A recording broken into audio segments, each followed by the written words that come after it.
자, 오늘 말씀을 보면 사무엘이 이스라엘 사람들에게 왕에 대해서 다시 이야기를 하고 있습니다. 그것이 얼마나 큰 죄악이었는지, 그럼에도 불구하고 하나님께서 어떻게 받아주셨는지를 이야기합니다.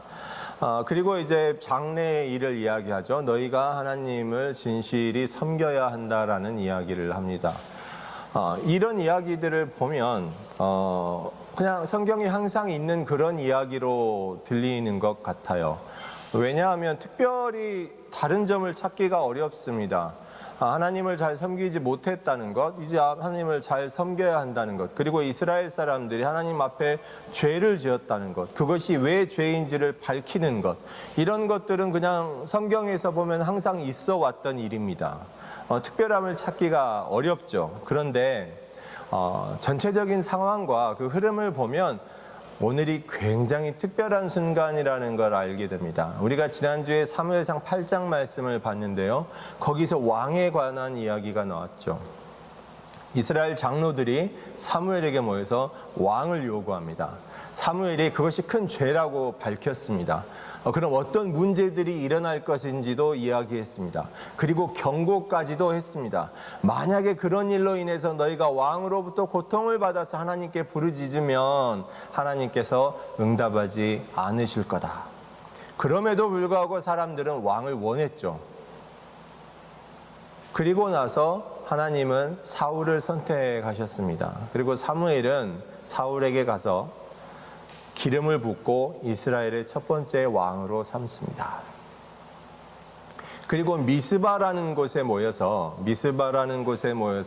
사람들을 다 불러 모아서 왕을 선출하는 행사를 가집니다. 이미 하나님은 사울을 선택하셨지만 이스라엘 모든 지파를 불러 모아서 왕을 뽑는 것을 온 이스라엘 백성에게 보여주게 됩니다. 모든 지파 사람들이 나오고 그 중에서 가장 숫자가 작고 약한 베냐민 지파를 선택하죠.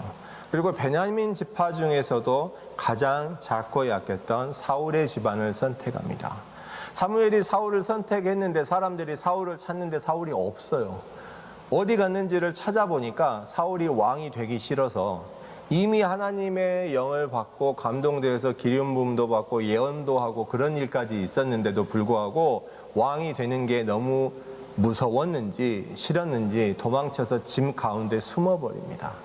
사람들이 막 왕으로 뽑혔는데 왕으로 뽑힌 사람이 없으니까 막 찾죠. 그래서 사울을 찾아냅니다. 그리고 왕이 됐어요. 그리고 났는데 그 다음에 암몬 왕 나하스가 주도해서 이스라엘을 침략하려고 합니다. 그 위협이 직접적으로 닥쳐왔어요. 가장 이 암몬과 접해 있는 이 야베스 지역의 사람들이 도저히 이길 수가 없어서 적이 너무나 강대해서 그냥 항복하려고 합니다. 항복하려고 타협을 하는데 암몬에서 받아들이지 않아요. 웃기지 마라. 니네 모든 사람이 오른쪽 눈을 다 뽑아봐. 그러면 내가 너희 항복을 받아주고 타협하겠어 라고 하니까 이 야베스 사람들은 절망에 빠져요. 그리고 자기들에게 왕이 있다는 것을 기억해냅니다. 그 전까지는 하나님께서 왕이 되시고 사사들이 자기들을 구원했는데 이제 아니야, 우리도 왕이 있었지. 그리고 사울에게 그 사실을 통보하죠. 사울이 왕이 될 때는 그게 무서워서 그냥 진보다리에 숨었던 그런 사람이었는데 그 순간에 하나님의 영이 감동이 돼가지고 굉장히 담대한 선포를 합니다. 소를 그냥 다 토막을 내가지고 이스라엘 다 지파에 보내요. 모든 이스라엘 지파 소집 명령을 내린 것이죠. 그러니까 이스라엘 전 지파 사람들이 또 하나님의 영에 감동돼서 두려움을 느끼고 30만 명이 넘는 사람들이 모이게 됩니다. 그리고 사울은 그들을 이끌고 암몬과 전쟁을 해서 대승을 거두게 되죠. 그러자 사무엘이 전쟁이 끝난 후에 승전한 이후입니다. 길갈이라는 곳으로 다시 모이게 합니다. 그리고 새롭게 이스라엘 백성 앞에서 사울이 왕 되는 것을 다시 선포하죠. 그것이 바로 오늘 말씀이 일어나는 배경입니다. 그러면서 사무엘이 먼저 자기 사역 이야기를 합니다. 내가 지금까지 평생 동안 사역을 했는데 하나님 앞에서 사사로 섬겨왔는데 혹시 내가 잘못한 것이 있느냐? 부정부패를 저지른 것이 있느냐? 뇌물을 받고 판결을 굽게 한 것이 있느냐? 지금 이야기하라고 합니다. 사람들이 다 없었다고 하죠. 자, 그러면 이 이후에 일어나는 일은 보통 어떤 일이 될까요? 사무엘이 후임자를 축복하는 것입니다. 사울 왕을 축복하고 이스라엘을 축복하고 너희가 하나님 앞에서 바로 서고 하나님의 축복 속에서 계속 이어지기를 바란다 라는 내용의 축복을 하는 것이 보통 전개의 흐름이죠. 그런데 이런 축복된 자리에서 사무엘이 하는 이야기는 이스라엘의 죄를 지적하는 이야기입니다. 이미 8장에서 끝난 줄 알았더니 그게 아니었어요. 사무엘의 분노는 끝나지 않았습니다. 굉장히 강하게 하나님께 얼마나 그것이 큰 죄였는지, 너희가 인간의 왕을 원했던 것이 얼마나 큰 죄였는지를 다시 한번 선포합니다. 자, 여러분, 보통 왕의 권력이 가장 강한 때가 언제일까요? 보통 왕에 취임하면 권력이 굉장히 강하기도 하지만 전쟁에서 승리했을 때 왕의 권력이 정말로 강해집니다. 사울이 처음에 미스바에서 왕이 됐을 때는 사울을 인정하지 않고 비난하는 사람도 많았어요. 예물을 바치지 않고, 성경에서는 불량배라고 기록을 하긴 했지만 상당히 많은 사람들이 사울을 얕잡아보고 비난했습니다. 왜냐하면 사울을 지지하는 권력 기반층이 너무나 작았거든요. 근데 암몬과 전쟁에서 승리하고 길갈에서 선포될 때는 그게 아니었어요. 모든 사람이 어찌나 사울을 열렬히 환호하고 추앙했는지 몰라요. 2차 세계대전이 끝나고 나서 미국의 트루먼 대통령 지지율은 무려 80%를 넘었습니다. 저 되게 젊을 때긴 한데 91년도에 걸프 전쟁이 끝나고 미국 부시 대통령 지지율 혹시 기억하시는 분이 있는지 몰라요. 무려 순간적으로 90%를 넘겼어요. 어떤 한 나라의 지도자가 전쟁에서 승리하고 나면요, 그 지지율은 말도 못합니다. 사리적으로 판단해서 하는 게 아니라 그냥 환호하는 것이죠. 그 순간에 사무엘이 그 왕 자체를 비난하는 거예요. 왕 한 사람만을 비난하는 것이 아니라 왕을 원했던 너희들이 정말 큰 죄를 저지른 거야. 어쩌면 그 자리에서 사무엘은 붙잡혀서 고초를 치렀을 수도 있습니다. 비난을 당했을 수도 있고 사람들로부터 모욕을 당했을 수도 있어요. 그런데 그런 일이 벌어지지 않죠. 무엇 때문입니까? 사무엘이 정말 특별한 거래요. 그 평생에 하지 않았던 하나님께 특별한 기적을 요청합니다. 내가 너희에게 그걸 보여주려고 기적을 요청하겠다고 하면서 하나님께 아뢰겠다고 해요. 이 천둥과 비를 요청합니다. 그러니까 하나님께서 바로 그날에 응답하셨어요. 성경에 보면 밀을 수확하는 시기라고 나오죠. 당연히 그때는 비가 오지 않는 그런 때입니다. 생각해보세요. 이렇게 날이 더운데 제가 여러분에게 엄청 부담을 주는 말씀을 선포하면서 그 증거로 뭐 내일 날씨가 35도를 넘을 겁니다 하면 그거 설령 넘는다고 해도 여러분이 무슨 감동을 받겠어요? 받으려면 이제 내일 제가 정말 여러분께 부담이 되는 말씀을 선포하고 그 증거로 하나님께서 내일 눈이 오게 만드실 겁니다라고 하면 감동을 받으시려나요? 혹시 그래도 요새 기후위기가 뭐 맨날 일어나는데 그 눈 올 수도 있지 뭐 이러실지도 몰라요. 그런데 그 시기는 정말로 그렇게 천둥 번개치고 비 오는 시기가 아니었고 그때는 지금처럼 막 기후위기가 없었나 봐요. 사람들이 굉장히 두려워하면서 떨게 됩니다. 사무엘에게 요청하죠. 하나님께 빨리 기도해달라고. 뭘 위해서? 우리가 죽지 않게 해달라고. 이제 정말 하나님께 두려움을 느낀 것이죠. 이 부분을 보면서 많은 목회자들은 로망에 빠지기도 하고 착각에 빠지기도 합니다. 뭐냐면 어떻게 보면 정말 꿈속에나 있을 법한 그런 환상적인 목회 아니에요? 예수 그리스도의 복음을 딱 전했어요. 근데 감이 안 들어? 그러면 하나님께서 기적으로 증명하시는 거죠. 얼마나 멋집니까? 그렇게 멋지고 막 은혜롭고 신나는 목회는 없을 것 같은 착각에 빠지게 됩니다. 그렇게 된다는 게 아니라 착각이죠. 근데 그 유혹이 얼마나 강렬한지 몰라요. 요새처럼 막 가짜 목사들, 가짜 목회자들이 많은 때는 더더욱 그렇습니다. 제가 어떤 특정인을 비하하기 위해서가 아니라 성도 여러분의 삶에도 굉장히 관련이 돼 있기 때문에 말씀을 드리면, 한국에 되게 유명한 사람 있죠. 자기가 목사라고 하는, 제가 보기에는 목사가 아니지만 정치하고 싶어하는 그런 사람이 있습니다. 그 사람이 하는 이야기가 자기가 말하면 하나님도 반드시 응답하신다는 거예요. 자기가 말만 하면 하나님 응답하시고, 그거 표현을 막 좀 세게 해서 하나님도 자기 손 안에 있대요. 그렇게 말하는데도 사람들은 좋아서 막 따르는 걸 보면서 정말 안타깝죠. 그 사람이 죄로 무너지는 건 할 수 없지만, 정말 목회자라고 착각하고 따르면서 같이 죄에 빠져서 같이 망하는 사람들은 정말 무슨, 나중에 얼마나 억울해서 하나님께 하소연을 해도 절대로 받아주지 않으실 거예요. 이미 그렇게 말씀하셨거든요. 그런데 많은 목회자들이 그런 카리스마를 원하기도 합니다. 제가 청년부 때 기도회를 갔는데, 그때 당시 이제 청년부 목회자를 포함해서 함께 이제 소그룹을 만들어서 함께 기도를 나누는 시간이 있었는데, 그 목사님도 그걸 요청하더라고요. 능력 있는 목사가 되기를 원합니다. 그걸 위해서 다 기도했죠. 그리고 그 기도 시간이 끝나고 함께 간식을 먹으면서 이야기 나누는 시간이 있어요. 저는 속으로 정말 궁금했거든요. 능력 있는 목사는 어떤 목사일까? 근데 차마 물어보지는 못하고 있었는데 다른 사람이 그걸 대신 물어봐 주는 거예요. 되게 고마웠어요. 목사님, 능력 있는 목사는 어떤 목사예요? 라고 대신 물어봐 주는 청년이 있었습니다. 여러 가지를 이야기할 수 있겠지만 그분은 기도의 능력을 이야기하셨어요. 나중에 알고 보니까 그분이 선교지에서 선교하시다가 추방당해서 오신 분이었어요. 선교지에 계셨다고 하니까 굉장히 이해가 가더라고요. 기도하면서 그 기도에 응답받는 것이 선교지에서는 굉장히 그 사이클이 빠르고 강하게 응답받는 경우가 많습니다. 그래서 충분히 그렇게 생각하실 수 있죠.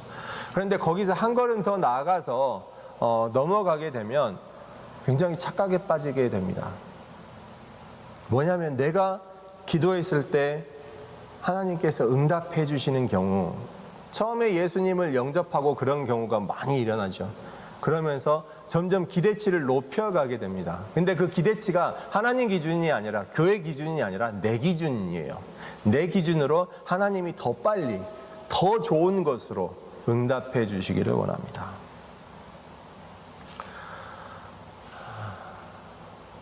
오늘 사무엘이 하나님께 기적을 요청한 모습을 보면서 많은 목회자들이 그런 로망과 착각에 빠지기도 한다고 말씀드렸는데, 이 원리가 사실은 우리 성도의 삶에도 똑같이 적용되는 겁니다. 우리가 하나님께 무언가를 원하고 바라고 구하고 기도하는 것은 당연하죠. 마땅히 그렇게 해야 합니다. 그런데 그 소망이 어디에 있느냐는 것이에요. 우리가 찬양하면서 아까 찬양곡 리스트 중에서도 My Living Hope이 있었죠. 산소망, 살아있는 소망을 찬양했습니다. 우리가 마음속 소망을 어디에 두느냐는 것입니다. 하나님 나라에 두고 있는지, 내가 원하는 것을 찾는지, 기도하면서 내가 원하는 때 받고 싶은지, 하나님께서 원하시는 때 그것을 구하는지, 내가 원하는 방법으로 받고 싶은지, 하나님께서 허용하는 방법으로 받고 싶은지, 정말 차이가 많이 납니다. 거기서 한 걸음 더 나가면 정말로 위험하게 돼요. 죄악을 범하고 넘어지는 목회자들을 보면 그 사람들이 정말 바보 같아서, 하나님을 전혀 몰라서, 성경도 아무것도 몰라서 라고 생각하지는 않습니다. 처음부터 그러지는 않았겠죠.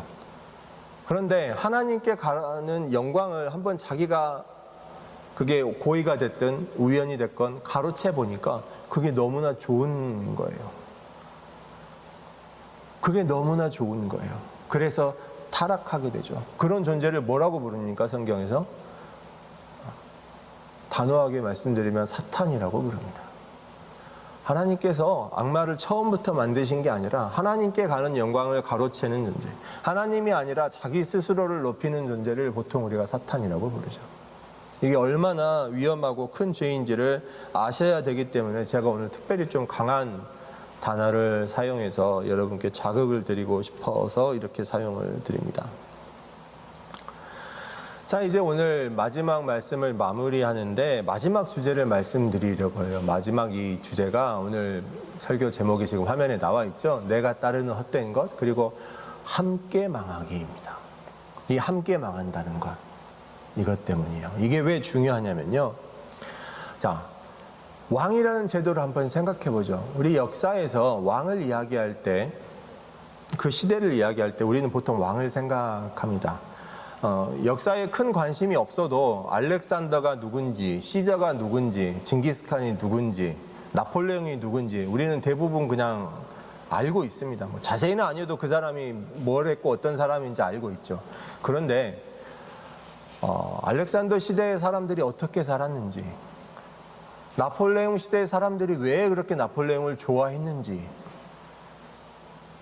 징기스칸 시대의 사람들이 어떤 일을 했는지, 왜 그렇게 어마어마한 인구도 별로 많지 않고 뭐 특별한 무기가 있었던 것도 아닌데 몽골이 어떻게 그렇게 어마어마한 제국을 만들 수 있었는지에 대해서는 아는 사람은 그렇게 많지 않습니다.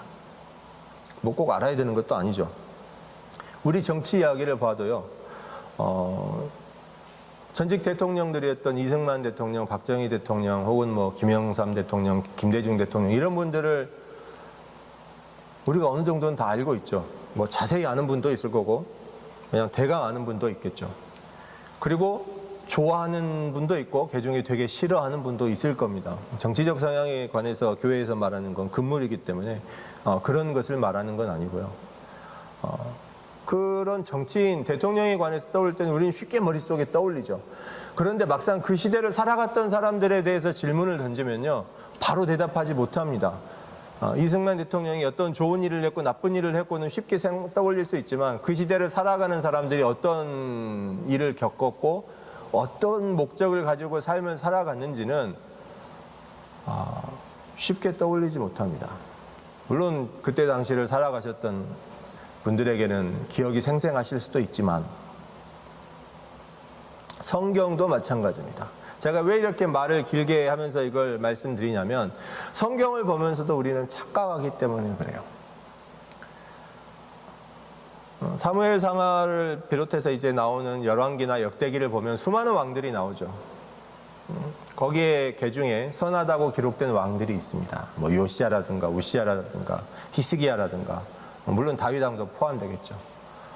그 왕들이 뭘 했는지는 성경을 조금 많이 읽어본 분들이라면 알 수 있을 겁니다. 이해하겠죠. 악한 것으로 유명한 왕들도 있습니다. 아합 왕이 얼마나 나빴고 그 와이프 이세벨이 얼마나 나빴고 뭐 오므리가 얼마나 극도로 악한 왕이었는지 성경에 기록되어 있죠. 그런데 그 시대를 살아가는 사람들이, 이스라엘 백성들이 어떤 삶을 살았는지는 의외로 잘 모르시는 분이 많아요. 정말 중요한 문제는 뭐냐면 우리가 큰 착각을 하는데 순서를 바꿔서 생각한다는 거예요. 즉, 히스기야 왕이 성경에 선한 왕이라고 기록되었으니까 그 시대를 살아가는 사람들은, 이스라엘 사람들은 하나님께 복을 받았겠지? 혹은 아합 왕이 정말 나쁜 왕이었으니까 그 시대를 살아가는 이스라엘 백성들은 정말 저주를 받았겠지? 힘들었을 거야. 이런 식으로 생각한다는 거죠. 그게 완전히 틀렸다고 하지는 않겠습니다. 완전히 틀린 건 아닌데 앞뒤가 바뀌었어요. 무슨 뜻이냐면 히스기야 왕이 이스라엘 백성들을 하나님께로 인도하려고 애를 많이 썼기 때문에 그나마 그 시대의 이스라엘 사람들이 우상을 섬기는 일을 멀리하고 하나님께로 돌아오고 하나님께 온전히 예배 드리려고 애를 썼기 때문에 히스기야 왕이 굉장히 많은 실수를 하고 하나님 앞에 죄를 지었음에도 불구하고 선한 왕이라고 불리울 수 있었던 것입니다. 대표적으로 오므리라는 왕이 있어요. 성경에는 굉장히 짧게 기록돼서 별로 이름이 익숙하지 않으실 수도 있습니다. 근데 성경은 오므리라는 왕을 굉장히 그냥 나쁜 게 아니라 극도로 악하다고 표현합니다. 정말 나쁜 왕이라고, 보통 나쁜 왕이 아니라 많이 심하게 나쁜 왕이라고 표현합니다. 그런데 우리가 지금 성경을 통해서 이스라엘 나라를 열심히 보지만 일반 역사, 그러니까 성경과 상관없는 일반 역사책에는 이스라엘이 별로 기록되지 않아요. 그렇게 강대국이 아니기 때문에 그럴 수도 있죠. 그런데 이름이 나오는 몇몇 왕들이 있습니다. 그 중에 한 사람이 오므리예요. 그 주변 나라 역사책에서 이스라엘을 칭할 때 오므리 왕가라고 표현합니다. 그 말은 뭐냐면 그 사람이 굉장히 일반적으로 많은 일을 했고 업적을 남겼다는 뜻이에요. 경제적으로도 그 당시 부유했었고 군사적으로도 강대했었고 외교적인 업적도 많이 남겼습니다. 실제로 오므리가 그랬어요. 그 일이 성경이 아니라 다른 나라의 일반 역사 기록에 남아 있습니다. 여러분 만약 생각해 보세요. 지금 어쩌다가 한국이 굉장히 정치 성향이 끝과 끝으로 갈려가지고 비난하는 경우가 많은데 그런 거 상관없이 한국에 어떤 대통령이 새롭게 취임을 했다고 가정을 해보죠. 이 A라는 대통령이 취임을 하더니 갑자기 한국의 경제 성장률이 두 자릿수에 가깝게 막 8%, 9% 막 성장한다고 생각해 보세요. 이거 어마어마한 일입니다. 막 경기는 호황이 되고요. 부동산 시장도 안정적인 상향세를 보이고요. 국방력도 굉장히 튼튼해지고 외교적인 성과도 뛰어나가지고 뭐 미국이나 일본, 중국, 러시아를 비롯해서 어떤 나라에도 굴하지 않고 정말 사람 국민들이 자부심을 느낄 만한 그런 일들을 해낸다고 생각해 보세요. 그래도 그 사람을 비난할 수 있을까요? 막 온 국민의 지지도가 막 엄청 높아지지 않을까요? 라고 감히 생각을 제가 해봅니다. 그 사람이 그리스도인이든 아니든 상관없이. 그런데 하나님께서 보시는 기준은 많이 달랐다는 거예요. 오므리가 정확히 그 예입니다. 사람들을 잘 살게 만들고 부유하게 만들고 강한 나라에서 침략받을 걱정 없이 분명히 잘 살게 만들었는데 하나님은 오므리를 굉장히 악하다고 평하셨어요. 물론 우리는 왕이 없는 시대에 살아가니까 그게 우리하고 무슨 상관이 있습니까? 라고 말씀하실 수 있죠. 우리는 다 예수 그리스도를 왕으로 고백하지 않습니까? 실제 삶에서 어떻게 살아가는 거와는 상관없이 적어도 입을 열어서 고백할 때는 예수 그리스도께서 우리의 왕 된다고 하시죠.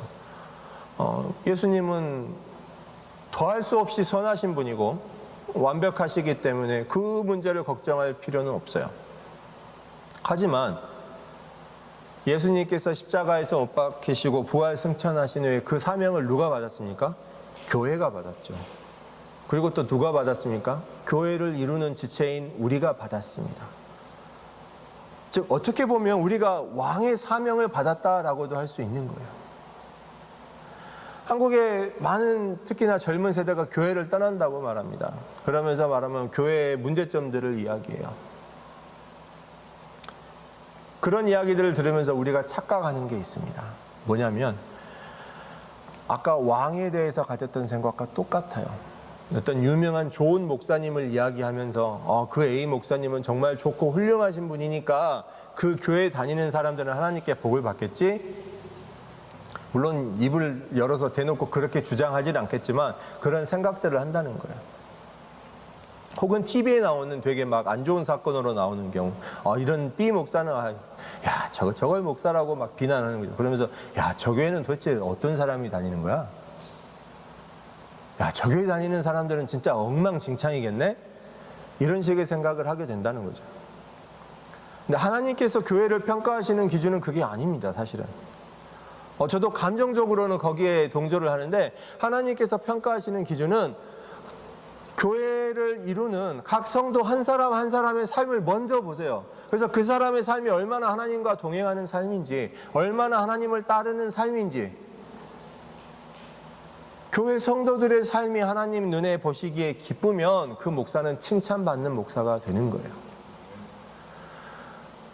아무리 크고 아름다운 교회를 가지고 있고 성도의 숫자가 많고 재정이 많고 그런 것과 상관없이 성도 한 사람 한 사람이 삶이 예수 그리스도의 복음과 멀리 떨어져 있다면 그 목사는 나쁜 목사가 되는 겁니다.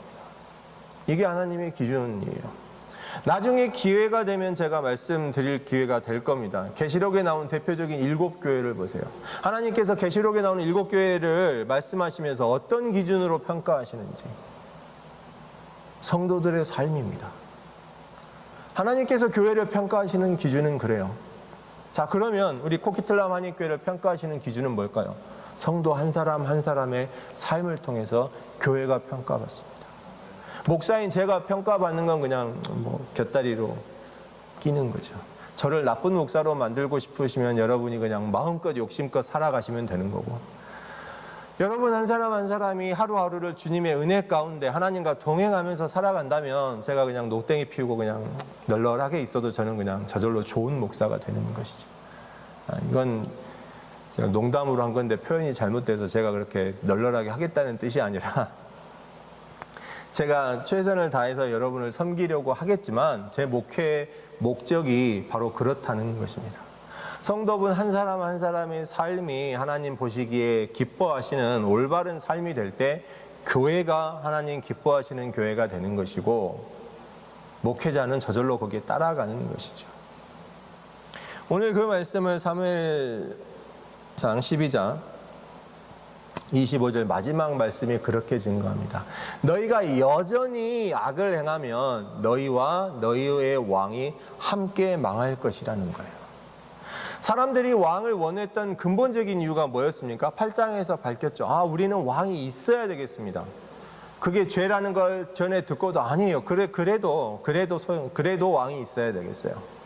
사무엘이 다시 한번 경고를 하죠. 야, 왕이 생기면 말이야, 너희 좋은 거 다 뺏어가고 부정부패도 많이 생기고 너희를 착취하고 정말 너희에게 좋은 일은 별로 없을 거야 라고 들어도 아니에요. 그래도 왕이 있어야 되겠습니다. 그 근본적인 목적은 우리를 대신해서 싸워줄 사람이 필요하다는 거였죠. 하나님을 왕으로 모시고 1대1로 인간관계를, 하나님과의 관계를 맺으면서 살아가는 게 너무 힘듭니다. 그걸 대신해서 왕이 있으면 좋겠어요. 우리 책임을 좀 덜어줬으면 좋겠습니다. 그 목적이었죠. 하지만 하나님께서 그게 전혀 아니라고 다시 한번 사무엘을 통해서 확인시켜 주시는 거예요. 왕이 선한 왕이 서서, 다윗 왕이 선한 왕이라서 다윗 왕 시대의 백성들이 하나님께 복을 받은 게 아니고요. 다윗이 하나님 앞에 죄를 지었고 실수도 많이 했고 잘못된 것들이 있었음에도 불구하고 그 시대 사람들이 하나님께 바로 서고 하나님께 더 열심히 찬양하고 하나님께서 기뻐하시는 사람들이었기에 다윗이 하나님께 더 크게 용납을 받고 있었던 죄도 더 용서를 받고 하나님께 칭찬을 받는 귀한 하나님의 사람, 귀한 왕이 되었던 것입니다. 현대를 살아가시는 우리 현재의 그리스도인들도 이 영적인 눈이 열려서 그 진리를 보기를 원합니다. 교회 출석하시면서 여전히 내 마음에 참된 소망이 세상의 성공에 있고 세상적으로 성공해서 부유해지고 혹은 명예를 얻고 권력을 가지고 혹은 건강하게 행복하게 잘 사는 게 목표라면 그 신앙은 출발부터 잘못된 거예요. 그런 것들을 하나님께서 부수적으로 주실 수는 있지만 우리 신앙의 목적은 하나님 나라가 되고 거룩하신 하나님의 뜻이 되는 것이죠. 사랑하는 성도 여러분, 하나님의 교회를 하나님의 기뻐하시는 교회로 만드시기 원합니다. 절대로 헛된 것을 따르지 마세요. 헛된 것이 사실은 되게 좋아 보이는 게 많거든요. 내가 헛된 것을 따르다가 왕이, 목회자가, 교회가 대신 책임져 주지 않아요. 오히려 헛된 것을 따르는 사람이 늘어나면 함께 망하는 겁니다. 절대로 교회나 목회자가 그걸 대신해 줄 수 없고 책임을 져줄 수도 없고 대신 싸워줄 수도 없습니다. 오히려 그냥 같이 망하는 거예요. 사랑하는 코키틀람 한인교회 성도 여러분, 하루하루의 삶이 주님 주시는 은혜로 충만하기를 축복합니다. 여러분의 눈이 하나님 나라를 바라보기를 원합니다.